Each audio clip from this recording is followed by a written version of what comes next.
அம்பலத்தை அம்பு கொண்டு அசங்கென்றால் அசங்குமோ?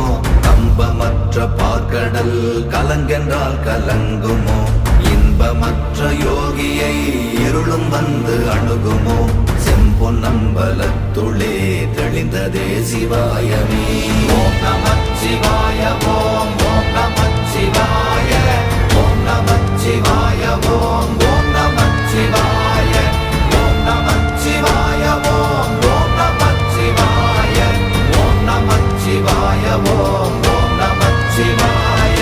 அவ்வெனும் எழுத்தினால் அகண்டம் ஏழுமாகினாய், உவ்வெனும் எழுத்தினால் உருத்தரித்து நின்றனை, மவ்வெனும் எழுத்தினால் மயங்கினார்கள் வையகம், அவ்வும் உவ்வும் அவ்வுமாய் அமர்ந்ததே சிவாயமே. ஓம் நமச்சிவாய ஓம்